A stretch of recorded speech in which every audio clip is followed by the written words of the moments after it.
Salut à tous, bienvenue dans un nouvel épisode de Lucky Day. Aujourd'hui, je suis avec Bakan. Yo. Et aujourd'hui, on reçoit Youssouf Fofana, fondateur de Maison Château Rouge. Let's go. Enfin, ça fait presque un an. Ça fait presque un an qu'on essaye de savoir, de se capter. C'est vrai. Youssouf, il est très occupé. Il vient de lancer sa nouvelle collection qui s'appelle Bonjour la vie. Exactement. Un titre qui résonne beaucoup en moi parce que j'ai vu depuis le confinement que ton compte Instagram avait changé, la petite vignette avait changé. Il fallait mettre le temps en pause. C'est ça. Je me rappelle de ce moment-là où tu as changé cette vignette-là et je me suis dit, il se passe quelque chose, même au niveau de ton mindset. Exact. On va en parler après, mais déjà pour commencer, pour ceux qui te connaissent aujourd'hui mais qui ne te connaissent pas d'avant, par où tu es passé pour arriver à créer Maison Château Rouge? Et après, on va enchaîner sur le business. Ah, c'est une longue histoire. Mais déjà, ce que je voulais apporter comme précision, c'est que même pendant les 1 an, c'est pas seulement parce que je suis très occupé et tout, mais je suis jamais trop à l'aise en fait pour faire des podcasts ou quoi que ce soit. Ouais. Parce que c'est pas... Enfin, de base, j'étais très timide quand j'étais petit. Okay. Genre timide à un point où quand j'étais à l'école, ma prof avait convoqué mes parents parce que je parlais pas. Genre, je parlais à et tout. Jamais. Ouais, je parlais à l'école et tout parce que j'étais trop timide. Et ils avaient convoqué mes parents pour savoir si chez WAM je parlais. Est-ce que j'étais... Ils se sont pris mes parents, en fait. Et chez toi, tu parlais ou pas? Ouais, en vrai, mais chez WAM, j'étais une pile. Genre, j'étais une pile de ouf et tout. Et moi, j'aimais bien, même, je me rappelle, je faisais des saltos. Et j'étais hyper actif, tu vois. Ouais. Et même, je me rappelle, une fois, mon daron, ils nous avaient acheté des montres à chacun. Et moi, j'avais la montre et moi, j'étais genre le coach sportif, tu vois. De la MIF et tout, tu vois. Des Swatch? Non, pas des... Non, je crois pas. Flip-slack. Je savais même pas c'était quoi et tout. Moi, j'avais le chronomètre sur ma montre et tout. Et je faisais faire du sport à tout le monde, tu vois. Et j'aimais bien bouger. Je faisais des galipettes, etc. Et tout. Et à l'école, je parlais genre rien. Et là, ils ont convoqué mes parents. Après, quand j'étais en CM2, mon prof, il m'a poussé à faire du théâtre. Parce que peut-être avait des cours de théâtre après les cours. Et il m'a fait faire du théâtre parce qu'il s'est dit que ça allait débloquer un truc. Et en fait, j'avoue que ça a grave bien marché.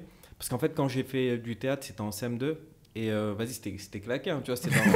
Moi, je viens de Villepinte dans le 93, tu vois. On faisait des trucs un peu à l'arrache avec un faux prof de théâtre. Je sais même pas si c'était un vrai mec qui faisait du théâtre. C'était un étudiant.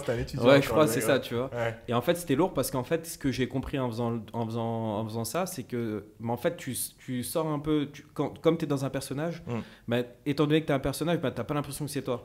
Alors, du coup, tu parles, tu vois. Et après, tu comprends, en fait, tu dis, mais en vrai, c'est pas compliqué. Parce que même dans la vraie vie, quand je dois parler, mais en fait, il faut que je fasse la même chose, tu vois. Je fais comme si je jouais un rôle. Et après, c'est comme ça que ça avait un peu débloqué. Et après, vas-y, du coup, je vais envie sur mon histoire. Ah non, mais ça, c'est trop intéressant. Du coup, tu sors de la timidité.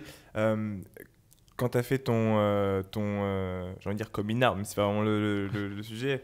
Mais quand tu as réussi justement à commencer à parler un peu plus, est-ce que le problème que tu avais, c'était à parler justement avec les autres, c'est-à-dire en public? En public déjà c'était très compliqué, mais c'était même avec mes camarades de classe, genre même tu avec les pas profs, parler, tu vois, genre lever la main, parler. Non, en fait c'est quoi le truc? Après je sais pas, je pense que c'est un problème de confiance en soi ou des trucs comme ça, tu vois, parce qu'en fait le truc c'est que j'avais tellement peur de dire une bêtise que je préférais rien dire ou que les gens se moquent de moi, tu vois. Et comme j'avais peur qu'on se moque de moi, je parlais tout doucement. Tu sais, mais je me rappelle. Tu t'es victimisé? Non, t'es un fou quoi. T'es fou quoi. Non, c'est même pas ça, c'est qu'en vrai non, en vrai je crois que j'étais peut-être trop introverti, je sais même pas, tu vois. Moi j'ai des souvenirs vagues, tu vois, c'était quand j'étais en primaire, maternelle et tout, donc j'ai des souvenirs vagues, mais je sais juste que j'étais pas trop à l'aise, tu vois. Et je pense que j'avais pas très confiance en moi et du coup j'étais pas, peut-être même jusqu'à présent, tu vois, j'aime pas trop parler parfois parce que tu vois, je sais pas, les gens, tu vois, ils vont te juger un peu. Ouais, je sais même pas. Mais pourtant, tu es sur le devant de la scène, malgré toi. Non, clairement, malgré moi. Ça, c'est sûr. Même au début, je me rappelle quand on me contactait pour les interviews, etc. et tout, je voulais pas répondre. La première, genre sur les premiers mois, je voulais pas répondre parce que déjà, je m'estimais même pas être un styliste. Parce que les gens ils me contactaient en tant que styliste, etc.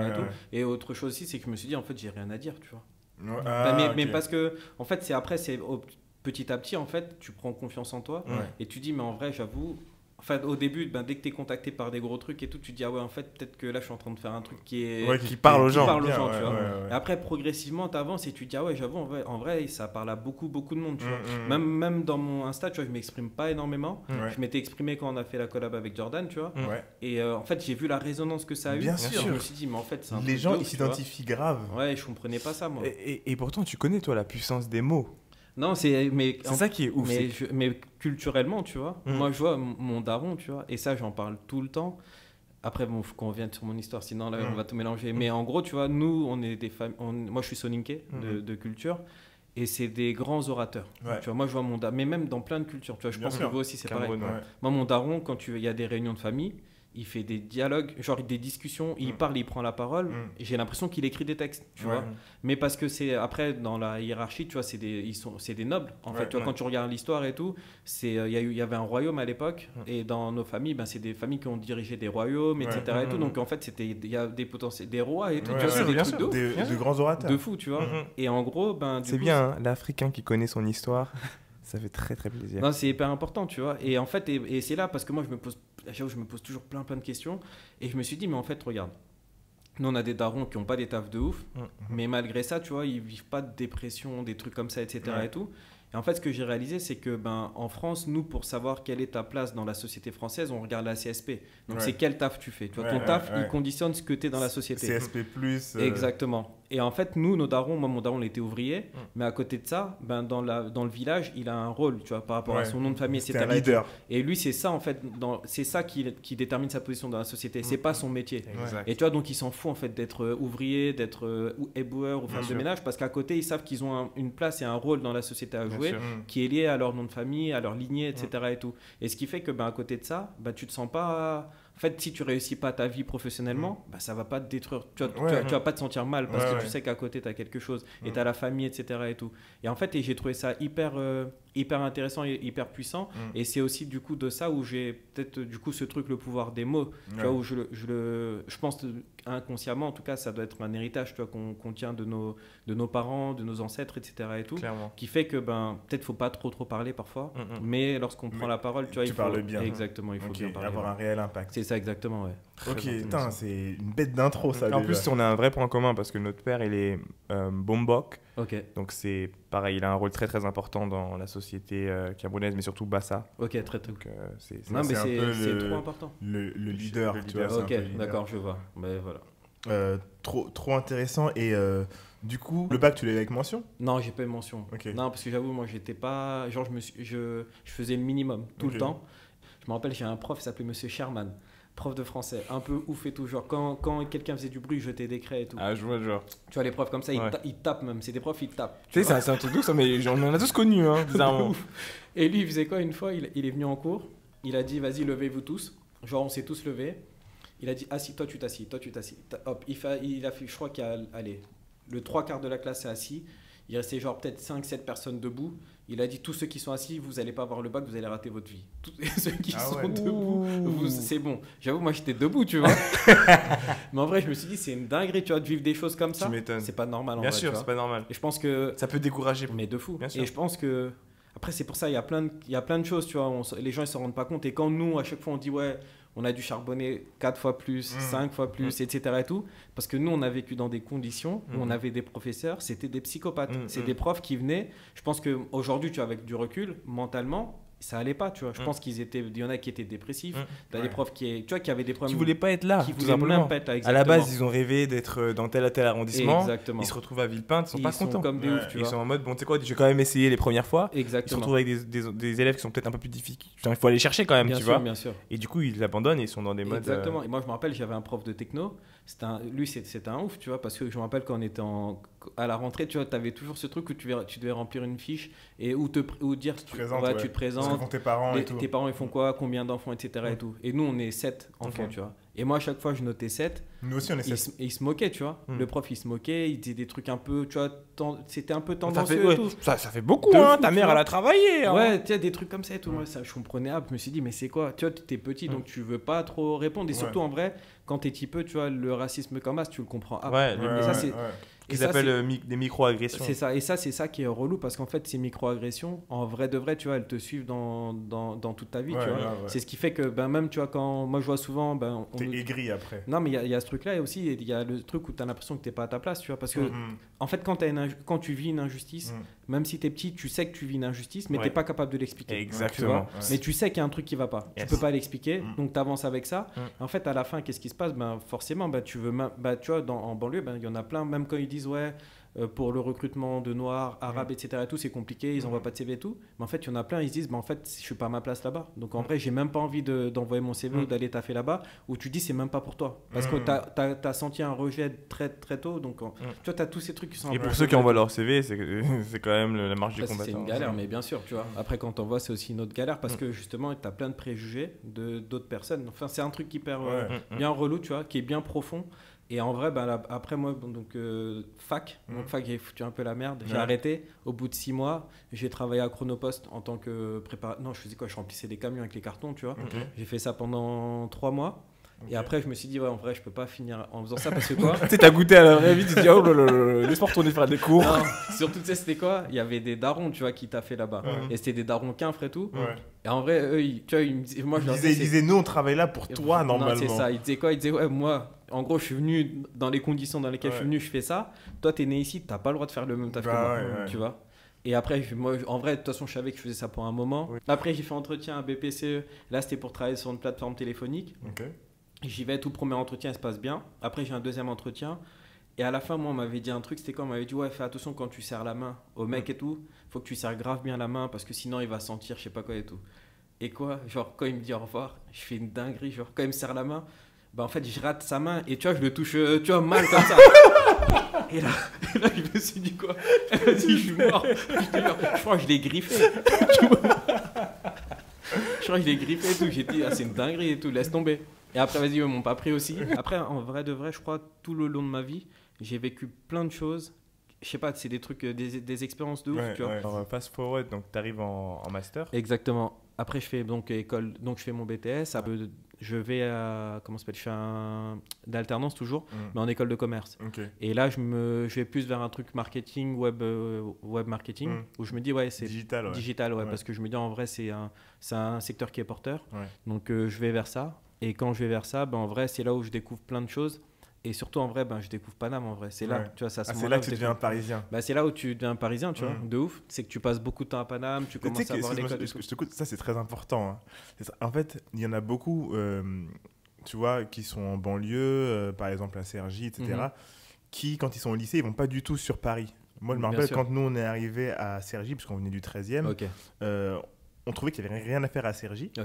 Et les Cergissois nous disaient, mais il n'y a rien à faire à Paris. Parce qu'ils n'ont connu que Cergy. Et quand ils ont commencé à devoir aller à école de commerce sur Paris, c'est un nouveau monde. Les mecs qui commençaient à... La SAP change. Ils ont changé, commencé à faire des apéros dehors. Tout ça. Et tu vois, en fait, même le style vestimentaire change. Parce que tu te rends compte que c'est tout un univers. Et en fait, t'es pas... En fait, Paris, c'est très grand. Et... là où toi tu habites, c'est un monde. Exactement. C'est pas forcément le monde de partout. Après, tu as les banlieues riches, etc. Mais certaines banlieues, ils sont vraiment dans un mindset qui n'est pas le même. Donc ça te fait découvrir un nouveau mindset aussi. C'est clair. C'est le mix, c'est le mélange des deux. Tu croises après. C'est ça, tu croises. Non, c'est clair. Et puis c'est là en fait, du coup, je découvre plein de choses et tout. Et c'est là où je commence aussi à faire des projets, tu vois. Donc je monte un premier projet qui s'appelle Unnamed quand je suis en école de commerce. Et ce projet, en fait, on se dit, en vrai, il y a plein de... On parle beaucoup d'écologie, etc. et tout, mais le secteur de l'habillement et du textile, il pollue énormément. Et à côté, il faut apporter des solutions. Et là, nous, on commence à réfléchir à tout ce qui est upcycling. Et à l'époque, c'était pas du tout un truc... à l'époque, hein. Ouais, c'était là, on est en 2012. Ouais, 2012 à peu près, tu vois. Et je me dis, ok, vas-y, en vrai, il faut faire un truc autour de ça. On va lancer une marque de vêtements, on va prendre des anciens vêtements en gros, on va découper, etc. et tout, et on va croiser ça avec des nouveaux tissus. Et comme ça, on a un produit qui est fait 70% de matière recyclée, 30% de matière nouvelle, tu vois. Je crois qu'ils font ça maintenant. je crois que Patagonia, ils ont ils font ça, ok. Bah, tu vois, et même peut-être ils ont commencé peut-être bien avant, tu vois. Eux, c'est un truc depuis très longtemps, mais je crois, ça commence à être remarqué aujourd'hui, tu vois. Ouais, de ouf. Et du coup, nous, à l'époque, je me dis, vas-y, il faut qu'on fasse un truc comme ça. Et on va faire des magasins en conteneurs maritimes, tu vois, genre en mode magasin itinérant. C'est lourd. Donc, on va dans ce truc-là et tout. Et on a, tu vois, en plus, on fait un concours avec l'ESSEC et l'université de Berkeley, ça s'appelle JSVC. C'est un concours d'entrepreneuriat social étudiant. C'était quoi ton école? Moi, ça s'appelait Subcarrière. Genre, c'est INSEC, mais en mode alternance, tu vois. Et là, donc, on arrive là-bas. Et on arrive, on est sous-finaliste du concours. En gros, il y a une présélection. Et après, dans cette présélection, il y a eu, je crois, un qui est passé en finale ou un truc comme ça. Il est parti à Berkeley. Et nous, on a été dans la présélection. Pas trop fort. En vrai, dinguerie, tu vois, archi lourd. Et comme on a été en sous-finaliste, tu as des étudiants de l'ESSEC qui ont travaillé sur notre BP. Tu vois, ils ont fait notre business plan, 4 étudiants de la chaire entrepreneuriat social, etc. Et tout. En vrai, j'ai détesté. J'ai détesté. Mais je pense que c'est tout ça qui a un peu forgé aussi un peu ce que je suis aujourd'hui. C'est que moi, de base, tu vois, le truc école de commerce, j'étais pas à l'aise et c'est pour ça que j'ai arrêté. J'ai fait le M1, après j'ai arrêté. Parce que je trouvais que ça conditionnait trop dans un délire où les gens, les étudiants, ils avaient l'air d'être des mecs au-dessus de tout le monde. Tu vois, ils se la racontaient de ouf. Ils étaient en mode, c'est nous les futurs boss de demain. Parce que les gens, on dit ça en fait quand t'es là-bas. On leur dit à l'école. C'est ça qu'on les fait. Quand tu arrives en première année, dans certaines écoles, le top 3 ou 4, on te dit, moi c'est un pote qui m'a dit ça, on te dit, dans la grande salle, on te dit, vous êtes l'avenir de la France, vous êtes les leaders de demain. Quand on te dit ça dès ta première année, tu as 18 ans, et qu'on te le rabâche après, c'est sûr, tu y crois. Tu considères que les autres, c'est des merdes, les autres, tu vois, je veux dire, alors que pas du tout, tu vois, je veux dire. Et même, c'est un truc que tu vois aussi dans d'autres écoles où quand tu es avec des gens et puis on n'arrête pas de te dire, voilà, c'est vous l'avenir, c'est vous l'avenir, c'est vous l'avenir, et tu y crois. C'est en partie vrai. Bien sûr. Mais tu y crois tellement qu'après, tu te crois au-dessus des autres. Ouais, c'est ça. Moi, j'ai fait une école. Donc, non, mais tu vois comment c'est. Ouais. Et moi, j'avoue, j'ai jamais été à l'aise avec ça. J'ai jamais été à l'aise avec ça. Et surtout, il y avait un truc aussi qui était chelou, c'est qu'à côté... Tous les gens dans ces écoles-là, ils ont l'impression d'être des gens différents, tu vois. Genre comme si c'était tout le monde est unique, etc. Et tout. Mais quand tu prends du recul, c'est copier-coller. C'est pas la même chose. Genre tous. Et là, je me suis dit, mais en fait, moi, je me sens pas à l'aise, tu vois, dans ce monde-là. Mais à côté, quand je faisais mes projets, en fait, je faisais clairement des trucs d'école de commerce, tu vois, genre des trucs de Parisiens. Tu vois, j'allais dans des projets où, en vrai de vrai, moi, ça me demandait plus d'efforts. C'est marrant qu'ils disent des trucs de Parisiens. Non, parce qu'en vrai, tu vois, c'est un peu ça. Et moi, ça me demandait plus d'efforts parce que déjà, je devais comprendre les codes, leur langage, parce qu'en vrai, tu vois, c'est un autre monde et tout. Et à côté, je devais aller convaincre, tu vois, des gens. Et c'est là où je pense que j'ai commencé à réaliser. Je me suis dit, en vrai de vrai, tu vois, moi, j'ai pas envie de faire un truc pour plaire à des gens, tu vois, me fatiguer juste pour être accepté, tu vois. Mais t'avais déjà des préjugés forts. Les préjugés, là, ils étaient forts que t'avais. Mais j'avais des préjugés de ouf aussi. Je pense qu'on était dans un truc en vrai. Ça a nourri un peu tes préjugés, ce truc-là avec les gens de l'ESSEC, non? Non, je pense que ça a nourri ça. Et surtout, non, je sais même pas si c'est... En fait, ça a confirmé un truc aussi, je pense, aussi chez moi, tu vois. Ça a confirmé un truc, c'est que je voulais pas ressembler à ça. C'était surtout par rapport à ça, tu vois. Après, chacun, tu vois, eux, c'est leur... Mais de ce que tu as gardé de cette école-là, c'est la rigueur. Même, je suis pas, alors, je sais pas comment... Oui, peut-être... Je sais pas si je suis rigoureux... Enfin, je sais même... Moi, je suis pas capable de me décrire encore, tu vois. Je crois qu'il me faut encore un peu de temps. Parce que je sais que je sais me mettre en mode machine, tu vois. Et me focus sur un truc, je mets des œillères et j'avance à fond. Mais à côté, tu vois, je suis très détente sur beaucoup d'autres choses, tu vois. Donc, je sais pas encore comment je suis. Mais si, après, ce que j'ai appris, je sais exactement dans chaque secteur ce que j'ai appris. À la banque, ce que j'ai appris, c'est... parler, tu vois. Le fait de discuter, améliorer mon langage et tout. Parce que quand j'étais en plateforme, en gros, c'était du téléphone. Et à chaque fois, t'échangeais et tout. Et avant ça, on avait des formations, tu vois. Et là, même pour revenir sur ma timidité, tu vois, à quel point j'étais timide, quand on faisait la formation, en gros, à chaque fois, on devait aller à côté pour répondre au téléphone. Et puis, tu avais les autres étudiants qui étaient en alternance qui faisaient semblant d'être les clients. Et moi, tellement j'étais pas à l'aise avec ça. Et en fait, il y avait un truc, je pense que c'est que... En fait, j'avais l'impression que je savais pas bien parler français. Tu vois, que j'avais pas les mêmes mots que tout le monde parce que je venais de banlieue et que, en fait, mon vocabulaire, je le trouvais un peu pauvre. Tu vois, parce que je trouvais que j'avais un vocabulaire pauvre. Mais à la maison, ils parlaient français à la maison? Non, on parle soniqué. Et du coup, je m'étais toujours dit que en fait, les gens vont me juger parce qu'ils vont pas avoir l'impression que je parle bien. Et ce qui fait que quand on faisait nos tests, moi, quand c'était à mon tour, je tremblais grave quand je parlais. Et après, quand je revenais, les gens se moquaient de moi, tu vois. Et après, la dinguerie, ce qui s'est passé, c'est que lorsqu'on était opérationnel au taf, j'étais plus performant. Tu vois. Et c'est là où tu vois, je sais pas, c'était un peu un truc chelou, mais du coup, parce que j'ai beaucoup appris et comment parler, etc. et tout. Et après, c'était ok, tu vois. Et là, je sais que j'ai appris ça là-bas.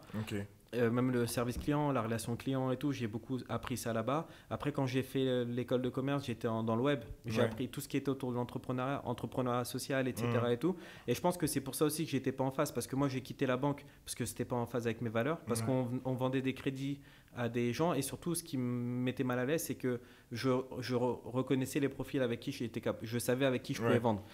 Dès qu'il y avait quelqu'un avec qui je le voyais, on parlait un peu, je savais que je pouvais tout lui vendre et je me suis dit là ça devient de la manipulation. En vrai c'est pas un truc honnête et ça me parlait pas du tout, tu vois. Et j'ai préféré arrêter. Quand j'étais dans le web, en vrai j'ai appris tout ce qui est entrepreneuriat social, etc. et tout. Mais du coup c'était pas en phase avec ce que j'apprenais à l'école de commerce, parce que finalement l'école de commerce ça te crée des profils qui sont prêts pour un monde, tu vois, qui est ultra capitaliste, tu vois. En vrai, c'est en mode, on te prépare pour justement répondre à des attentes d'entreprise, etc. et tout. Et en fait, il y avait un décalage entre ça et moi, mes valeurs et ce que je voulais apporter comme changement, tu vois. C'était pas les mêmes valeurs. C'est ça. Mais à côté de ça, c'est sûr qu'il fallait comprendre aussi comment le monde il fonctionne, parce que si tu comprends pas le monde et que tu veux faire un projet pour changer, en vrai, tu vas. C'est ça. Parce que ce que j'allais dire qu'au bout d'un moment, il y a aussi cette idée de se dire que il y a des règles. Toi, tu as ton idée et je pense que les gagnants, c'est ceux qui arrivent à exprimer leur idée tout en jouant avec... c'est ça, il faut comprendre les règles. Tu vois, c'est comme si tu créais une marque, imaginons, tu es une marque dans le luxe, tu vois. Tu comprends les codes du luxe et après, une fois que tu les as compris, tu décides de les casser ou pas. Mais au moins, tu les as compris. C'est exactement ça. Et après l'école de commerce, j'arrête au M1 et je veux lancer mon projet NEM, tu vois. Et en fait, il faut grave des thunes pour faire ça. Et moi, j'ai aucune économie, rien du tout. J'ai pas les darons qui peuvent m'aider ou quoi que ce soit. Et je me dis, vas-y, je vais taffer un peu. Et je fais un job alimentaire. Et comme ça me permet de financer mon projet. Et là, en fait, quand je postule au Crédit Coopératif, c'est la banque de l'économie sociale et solidaire. Et en gros, donc vas-y, je postule au Crédit Coopératif, mais en mode pour être à l'accueil, tu vois, parce que je m'en foutais, tu vois, je voulais juste un taf. Je rentre chez moi, j'ai pas à y penser ou quoi que ce soit. Je renvoie mon CV et en fait, tu as le délégué de la région Île-de-France qui tombe sur mon CV. Et en fait, il dit quoi, vas-y, mais en fait, c'est un profil comme ça qu'il nous faut pour un poste de chef de projet, pour une mission spéciale. On basculait sur une nouvelle norme informatique. Et en gros, il fallait accompagner tous les clients sur la bascule de cette nouvelle norme, les nouveaux outils, etc. Et tout. Et du coup, vas-y, pendant 1 an, je m'occupe de ça au Crédit Coop, dans toute l'Île-de-France. Mieux payé que ce que tu voulais au début. Beaucoup mieux, mais c'était un vrai taf. C'était un vrai taf. Avec le stress et tout. Ouf. Mais c'était vachement bien parce que du coup, j'ai rencontré... et tu vois, je commençais à m'intéresser à l'entrepreneuriat, mais surtout la partie sociale. Et en étant au Crédit Coopératif, en fait, j'ai rencontré énormément de monde. On s'occupait quasiment de toutes les entreprises sociales de France et les associations, etc. Et tout. Donc en fait, j'ai appris énormément, tu vois, en étant en contact avec eux, etc. Et tout. Après, je suis allé au siège, donc toujours au service informatique. Et après, là, en parallèle, 2014, on lance les oiseaux migrateurs avec mon frère. Et là, parce que justement, on en discutait un peu tout à l'heure, c'est que je me suis posé la question et j'avais, en plus, entre-temps, moi, j'avais lu Indignez-vous de Stéphane Hessel. Je me renseignais aussi sur Share on Ta Job, sur toutes ces choses-là. Tu vois, je lisais beaucoup. Tu peux leur dire, parce que nous, on sait qui c'est, mais Share on Ta Job. Alors, comment on peut le décrire? Parce qu'il a fait plein. Moi, je dirais que c'est comme quasi un docteur scientifique. C'est ça, il est docteur scientifique. Il est chercheur. Il a écrit des thèses sur. En fait, surtout, il a fait un gros travail de recherche en égyptologie sur l'origine, en fait, de la civilisation égyptienne. Parce que ce qu'il faut savoir, c'est que, après, je reprends un peu ces mots, mais c'est qu'on vit dans un monde un peu d'idéologie. Et pendant très longtemps, en fait, on a voulu imposer que la civilisation égyptienne, c'était une civilisation européenne ou autre qui était arrivée... arabe. Qui est arrivée sur le continent. Les Arabes, ils sont arrivés à un moment, non? Ça, c'est bien après. C'est beaucoup. Oui, parce qu'au début, pour ceux qui ne savent pas, mais le peuple Bassa, du coup, qui vient du Cameroun, et le peuple des pharaons. Non, mais on va faire un peu d'histoire. J'aime beaucoup l'histoire, tu vois. Mais de base, en fait, en gros, tu as les premières civilisations. Et l'une des premières civilisations, on parle de Mésopotamie, on parle d'Égypte, d'Inde et de Chine. Tu vois. C'est les premières civilisations connues, tu vois, quand on est remonté. Et moi, je suis convaincu que, en tout cas, avec tout ce truc de la Mésopotamie, l'Égypte, parce que finalement, c'est avec le croissant fertile, c'est le Nil, tu vois, exactement. Et si tu remontes un peu plus loin, tu vois, si en gros, tu vois, ils ont fait des recherches pour trouver même les premiers, tu vois, les plus anciens ossements qui ont été trouvés. C'est dans la vallée du, comment on appelle ça, du Rift. Et la vallée du Rift, en fait, c'est là-bas où le Nil il prend sa source. Et ensuite il remonte, tu vois. Et donc moi c'est sûr, après tu vois, je serais incapable d'expliquer parce que c'est pas mon métier, mais je suis convaincu qu'il y a un truc qui part de là. Et moi je suis Soninké. Et les Soninké, on vient de Haute-Égypte, on vient du Soudan aussi. Tu vois, d'une ville. En gros, non, pas le Soudan, pardon. La Haute-Égypte, c'est. C'est en gros parce que tu avais pas deux civilisations, mais tu avais deux royaumes à l'époque. Le Tigre et l'Euphrate. Non, tu avais deux royaumes dans l'ancienne Égypte. Tu vois, et ensuite, tu avais celui qui était plus au sud, vers le Soudan, et tu avais le nord. Et ensuite, après, même, tu vois, quand tu avais les couronnes. Les pyramides, d'ailleurs, elles sont dans le sud. Elles sont dans le sud d'abord. Je sais pas si tu te souviens en histoire à l'époque, on disait, ouais, il y a eu la réunification des royaumes, et du coup, tu avais un pharaon qui avait les deux. Tu vois, il avait deux couronnes.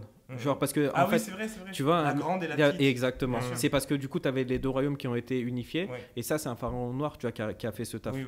Et en gros, bref, de toute façon, toute l'histoire, en fait, elle va dans un sens où, en fait, on t'explique que la civilisation égyptienne est une civilisation africaine.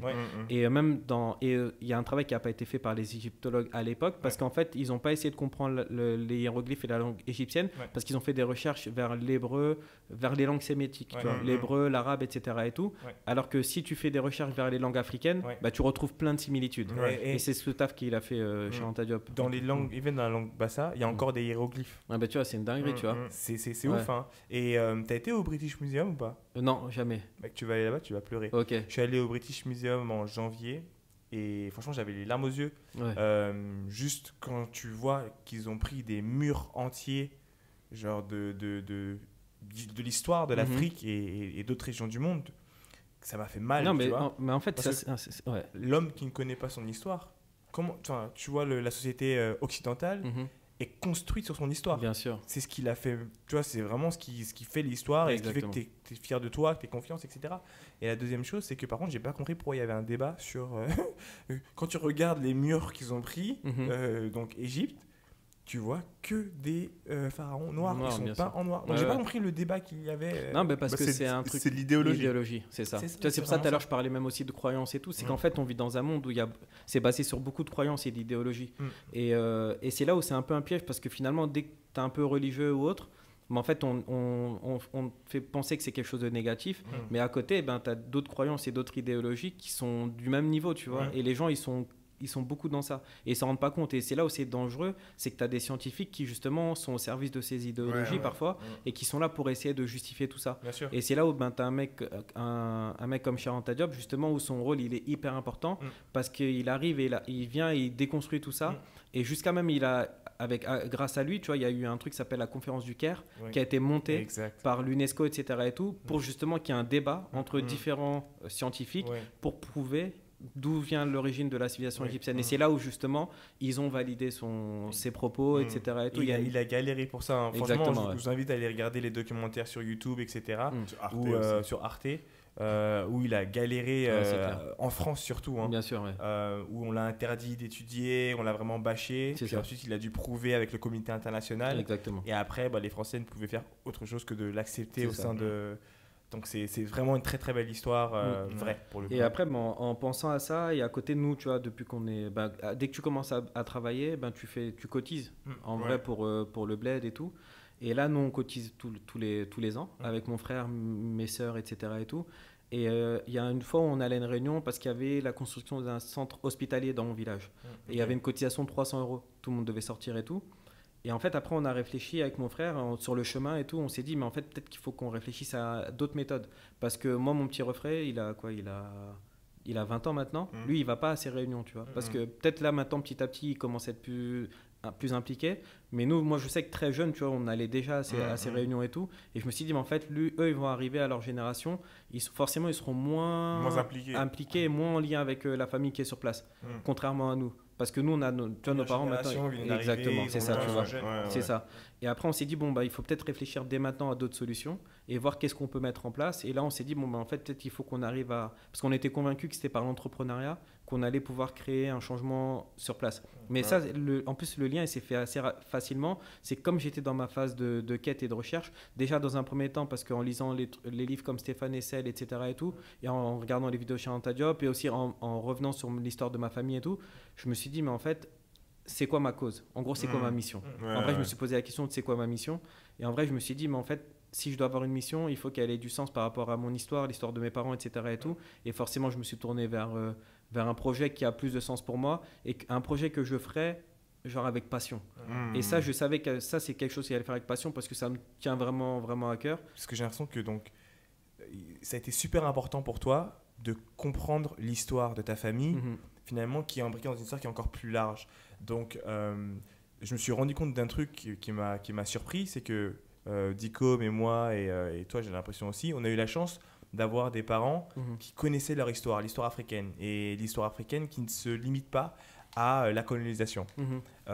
Et ça a joué un rôle important dans notre construction et clairement dans l'entrepreneuriat pour nous. Bien sûr. Et je pense qu'au même titre, quand tu as des entrepreneurs occidentaux, asiatiques, qui se connaissent plus facilement, ça joue aussi un rôle dans leur entrepreneuriat, en tout cas dans les premières générations, puis après je pense que tu passes à autre chose. Mais toi, comment est-ce que tu as eu accès à l'histoire de ta famille? Parce que même ici en Occident, il y a plein de gens qui n'ont pas accès à l'histoire de leur famille. Et ensuite, quel rôle ça a joué dans la construction finalement de Maison Château Rouge? Nous déjà, les liens familiaux, c'est un truc tellement important. Genre depuis qu'on est petit, mes parents, ils ont toujours fait en sorte que, tu vois, moi mes vacances, je les passais avec mes cousins. En gros, je traînais avec mon frère, je passais les vacances avec mes cousins, etc. et tout. Et même, je crois qu'on était l'une des seules familles dans ma cité qui recevait autant de cousins, tu vois. Genre pendant les grandes vacances, on était au moins 14 ou 15 à la maison. Genre on faisait même jusqu'à on avait l'équipe Fofana, genre l'équipe de foot qu'on allait jouer. Ah ouais, vous étiez c'est un truc, non, vraiment, tu vois. Okay. Et ça a renforcé les liens. Et mon père et nos oncles, etc. et tout, tiens, ils nous emmenaient avec eux au foyer. Tu vois, on allait au foyer, c'était à Belleville. Où il y avait Sonacotra. Ouais, exactement. Du coup, il y avait mes oncles là-bas, mais il y avait aussi une salle de télé. Genre, on appelait ça la salle de télé. Mais c'est là où ils se réunissaient, ils faisaient leurs réunions, ils parlaient et tout. Ouais. Et on allait là-bas, ils nous présentaient, ils disaient, ouais, ça c'est ton oncle, un tel, etc. et tout. Et nous, on écoutait. Ils parlaient de leur histoire. Qui ils sont, on vient d'où, notre famille, etc. et tout. Les voyages au bled, au village. Moi, je suis allé 2 mois, genre, grandes vacances, première fois que je vais au bled, je fais 2 mois au village. On a tous vécu ça. Genre 2 mois à la fin. Quand je suis rentré et tout, genre dans ma cité, on m'appelait l'Africain. Tu vois, tellement j'étais resté de ouf. J'étais dedans, tu vois. Ouais. Et j'ai kiffé de ouf, tu vois. Et en fait, et c'est là aussi, et il y a un truc qui est trop important, c'est que quand nos parents ils ont migré, tu vois, quand ils sont partis, en fait, il y a des questions qui ne sont pas posées. C'est la question du déracinement. C'est un truc qu'on ne se pose pas parce que nous, on n'est pas dans un... Enfin, tu sais, il n'y a pas un travail sociologique où on se pose des questions, quoi que ce soit. Mais en fait, c'est hyper important d'être enraciné, tu vois. Et l'enracinement, c'est le fait de connaître, tu vois, c'est son origine, son histoire, sa famille, etc. et tout. Et en fait, quand tu ne connais pas tout ça, ça fait des jeunes déracinés. Et quand tu es déraciné, en fait, c'est là où ça devient compliqué, tu vois. Et là, même, tu vois, en banlieue, tu vois, je pense qu'il y a beaucoup de problèmes qui sont liés à ça. C'est qu'en fait, tu as des jeunes qui, ils se retrouvent dans leur famille, tu vois. En fait, ils pensent savoir. Alors qu'en fait, ils savent pas, tu vois. Ils pensent parce qu'ils retournent au bled avec des bêtes de moto et tout, mais ça c'est juste, c'est des vacanciers comme tout le monde, en fait. Exactement, c'est ça. Et tu as ce truc là où en fait tu connais pas ça, mais de l'autre côté aussi tu es en France et tu te sens pas aussi en fait tu te sens pas chez Watt aussi, parce qu'on te fait comprendre que t'es pas bienvenu, que c'est pas, en fait que t'es pas chez Watt. Et en vrai tu n'existes pas dans le paysage. Et à la fin en fait tu vois, c'est là du coup on revient au problème que je parlais tout à l'heure, tu vois, parce que je pense que la dépression aussi c'est quelque chose qui est très présent en banlieue, parce que tu as beaucoup de gens qui moi à titre perso, tu vois, par exemple, je connais beaucoup de gens qui sont alcooliques, tu vois, genre tu les vois l'après-midi, ils sont avec un flash, genre une bouteille de Oasis, ils ont... Même le matin, dès 10h du matin. Ou sinon des gens qui ont des problèmes psychologiques, tu vois. T'en as énormément. Genre même moi, je trouve pas ça normal, tu vois, à mon âge, de connaître autant de jeunes, tu vois, qui sont passés en psychiatrie, etc. et tout. Mais ça, c'est parce qu'en vrai de vrai, je pense que on en revient par rapport à ce que je disais tout à l'heure sur la CSP et tout, c'est que finalement, en tant qu'humain, en fait, je pense qu'on a, après, sans rentrer dans un truc trop mystique, mais je pense qu'on a forcément tous une mission ou un rôle à jouer. Et le moment où tu sais pas quand tu sais pas ce que c'est, où en fait tu as l'impression que tu sais pas à quoi rien, tu sers, en fait à la fin ça bousille ta vie, tu vois. C'est intéressant parce que tu sais, petite parenthèse, quand on parle des gens qui sont dans des familles qui ne parlent pas la langue française très bien, souvent de ce que j'ai entendu, c'est souvent, ah oui, à la réunion parents-professeurs, la mère vient et dit, vous parlez quelle langue à la maison? On parle le soniqué, etc. Ah, il faudra parler français. Mais ça, on ne le dit pas à la mère qui est anglaise, et genre, à son enfant, enfin, la mère ne parle pas du tout français, elle parle qu'anglais. Là, tout à coup, c'est normal, c'est pas grave, etc. Parce que l'anglais est une langue qui est considérée comme importante, mais c'est quand même pas le français. C'est clair. Ça, je veux dire. Le mec, il parle quand même pas un bon français. Donc, il y a aussi une considération par rapport aux différentes langues, tu vois. Je trouve ça trop intéressant ce que tu dis, parce que même là, il y a eu un truc qui passait un peu, où les gens ils partageaient. Je crois que c'est la petite fille d'un roi ou un prince, je sais plus de quel pays, où ils disent, ouais, elle a quel âge, elle parle déjà 2 langues, tu vois. Ah oui, alors que en vrai, nous, depuis, les enfants d'immigrés, c'est toujours ça. Mais c'est là où du coup, tu as ce truc où en fait, c'est comme si tu avais des cultures. En fait, de là, en fait, on te montre que ta culture, elle vaut rien. Elle vaut rien. Tu vois, ils font comprendre ça. Ouais. Et c'est là où je dis, c'est des agressions que tu vis. Quand je dis qu'il y a le racisme quand t'es petit, que tu le comprends pas, c'est que c'est des choses comme ça, en fait, où tu te dis, mais en vrai, tu peux pas. En plus, tu peux pas te défendre. En vrai, parce que t'as pas encore t'as pas le vocabulaire. Exactement, tu vois. Mais en vrai, c'est des trucs de fou. Et tu vis ça quand t'es petit, ou même moi, je me rappelle tout le temps. Dans les livres d'histoire et géographie, à chaque fois, dès qu'on parlait d'Afrique, c'était sous-nutrition, malnutrition, des enfants pieds nus, sacs de riz et tout. Avec les crottes de nez. Exactement. Et nous, en plus, on était ouf parce que quand on était petits, à l'école, on faisait quoi? Ouais, Théma, page 18. On dirait ton daron. Tout le monde a fait ça. À chaque fois, c'était il y a la daronne à Abdoulaye. Tu joues, parce que tu joues avec les billes qui te sont données. On était idiots quand même. On était bêtes. Mais tu vois, qu'est-ce qu'on a ri. On rigolait, tu vois. On rigolait comme des ouf.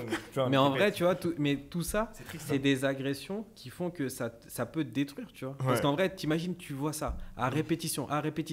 À la fin, en fait, tu te dis quoi? Mais en vrai, moi, mon continent, mon pays, genre ma langue, ma culture, en vrai, c'est peut-être zéro. Après, je vais pas vous mentir. Moi, je me rappelle que j'étais anxieux dans le programme. J'étais vraiment anxieux quand on arrivait à cette période-là parce que je savais que c'était l'esclavage.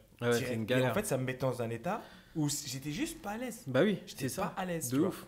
Parce que moi, j'avais une autre connaissance de l'Afrique qui est pas celle-là. Exactement. Et ça me mettait vraiment mal à l'aise. Non, c'est relou. Une fois, un prof d'histoire où je lui ai dit, ouais, mais en vrai, pourquoi à chaque fois qu'il y a une photo d'Africain, il est pieds nus, tu vois, dans le livre. Dans le sable. Et il avait hyper mal pris, tu vois. Et en vrai, je me dis, mais aujourd'hui, du recul, je me dis, mais en fait, c'était pas ça la réaction qu'il devait avoir. Non. Tu vois, c'était vraiment pas ça. En fait, tu te dis pas, franchement, mec, t'es prof d'histoire. Toi, t'es censé, quand je te pose une question comme ça, t'es censé me dire, en fait, ça, c'est une vision de machin, la réalité, c'est aussi ça. Est-ce que t'es prof d'histoire ou pas? De dire ça? Mais le truc, c'est que je me dis, moi, je pense qu'il la connaît sait même. Ouais, je pense qu'il la connaît pas. Ouais, mais même, il se dit, vas-y, moi, j'ai pas le temps de te parler de ça. Je fais mon cours. Et j'en ai 10 000 comme toi après, avant. Peut-être, mais est-ce qu'il sait même? Et moi, je trouve que c'est vraiment important. Quand on prend en compte ce que tu es en train de dire, c'est qu'il y a ce truc d'aliénation, tu vois, finalement. C'est que tu te retrouves dans une situation où... Et c'est pour ça que notre rôle de futurs parents est important.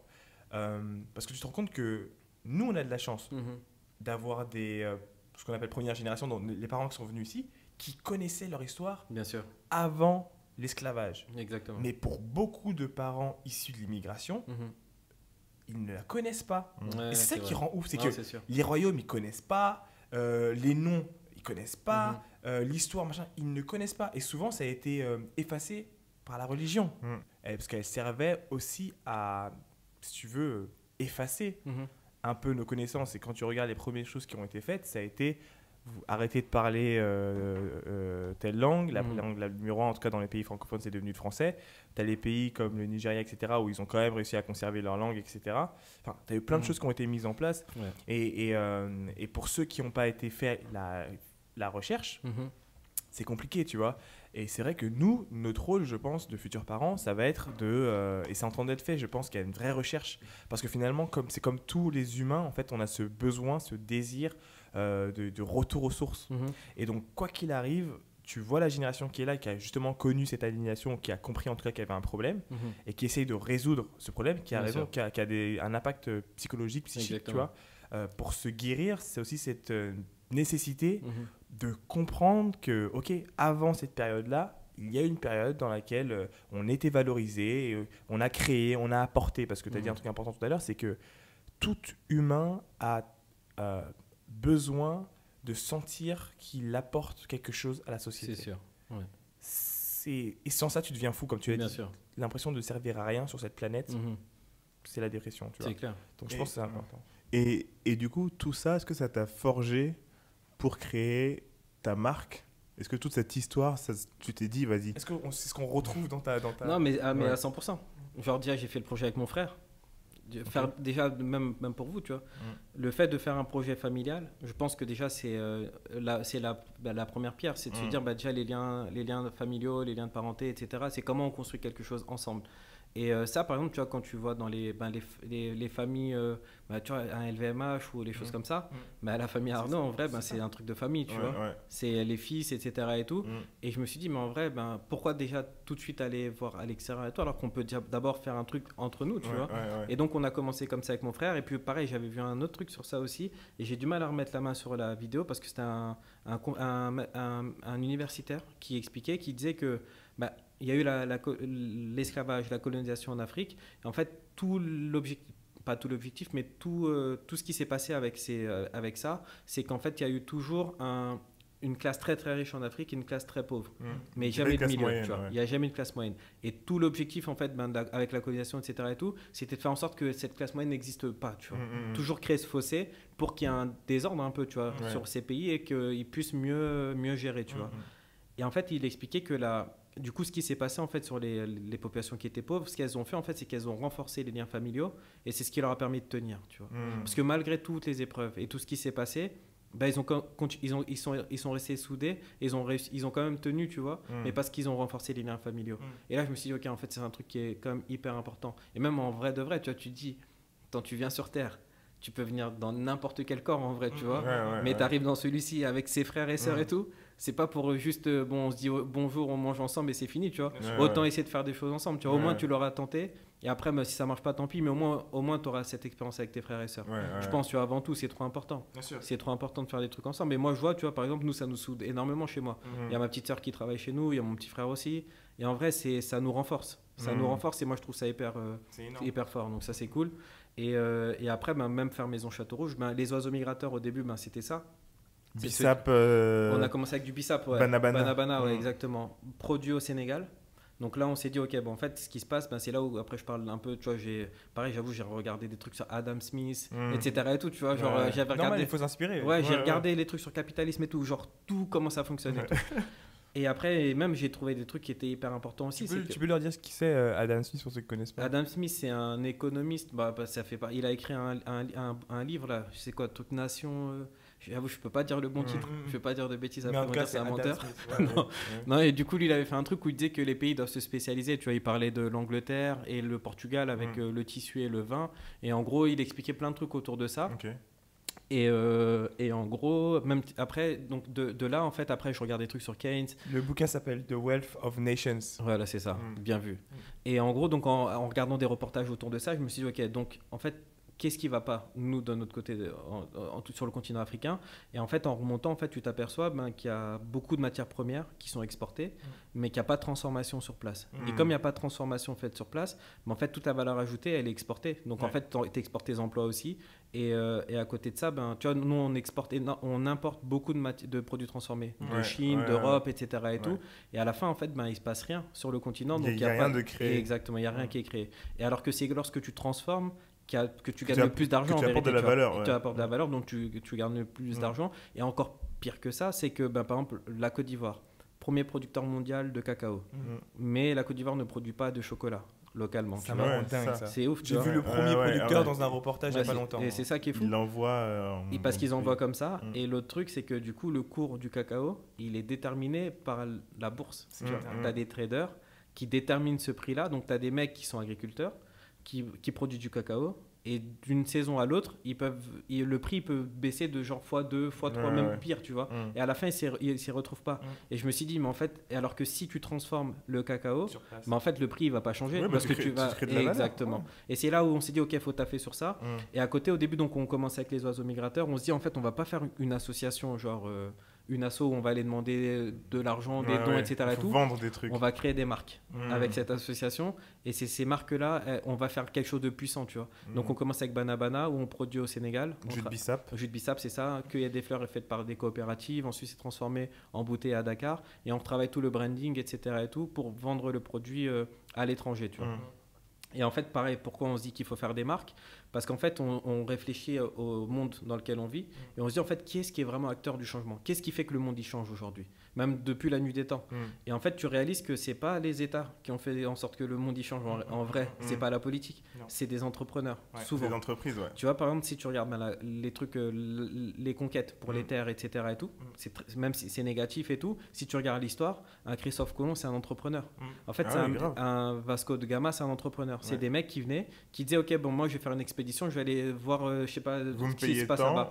Voilà, j'ai besoin de tant d'euros, pas d'euros, mais j'ai besoin de tant d'argent pour construire mes bateaux, pour faire mes navires et tout. Et pour aller en expédition, je dois aller avec tant d'hommes et tout. Donc, tu as des investisseurs qui leur donnaient de l'argent et l'État aussi qui leur donnait un peu d'argent. Et après, là, ils allaient faire leur truc. C'est pour ça que quand ils arrivaient dans des pays, les pays, après, ils prenaient leur nom, etc. et tout.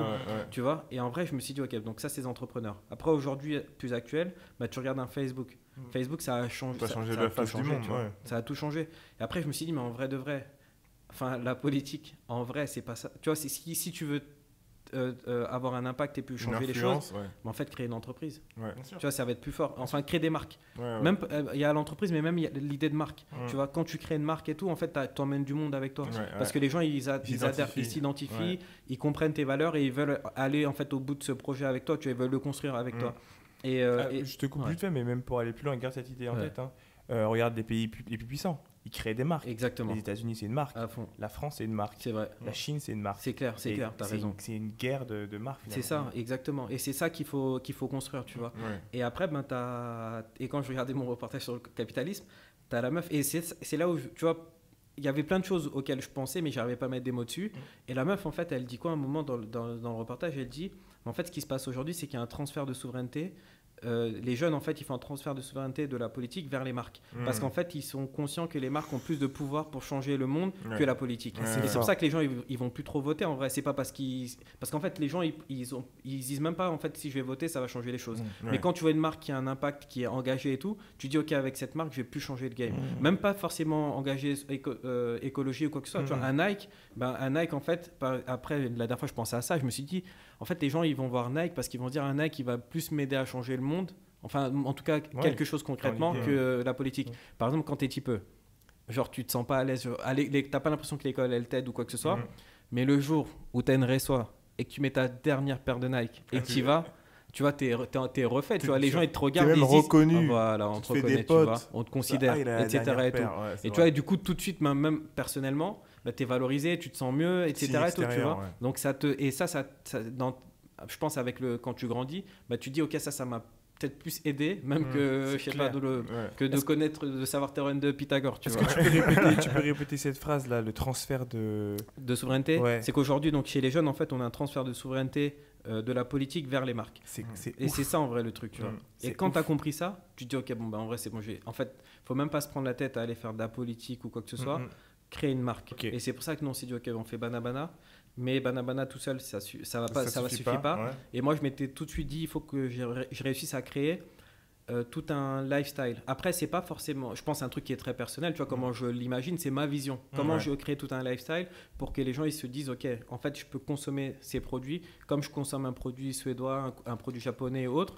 Mais comment j'arrive justement à faire un produit qui est juste. Et c'est là où je me dis, en fait, en vrai, on a Paname. On a un quartier qui s'appelle Château Rouge. En vrai, moi, j'y vais là-bas depuis que je suis petit. J'ai mon oncle qui avait une boutique de tissus. Mes cousins, ils habitaient là-bas et tout. Et je me suis dit, mais en fait, il y a... Parce qu'à la base, moi, je veux pas faire de la mode en plus, tu vois. Même, je veux pas faire de la mode. Je veux faire mon projet à fond et tout. Mais je me dis, mais en vrai, il y a plein de marques qui existent. Mais il n'y a personne qui parle de ce quartier. Alors que c'est là où tu as tous les tissus. Tu as nos darons qui ont des magasins. C'est le quartier africain. Il est emblématique. Mais de ouf. Et je me dis, ok, bon, on va faire un truc autour de ça, où on va justement créer tout le lifestyle Château Rouge, tu vois. Et c'est un lifestyle sublimer un peu. Ouais, c'est ça, tu vois. C'est des inspirations, tu vois, c'est africain, c'est parisien, c'est de la banlieue, c'est tout ce qu'on est. En fait, le mettre dans une marque.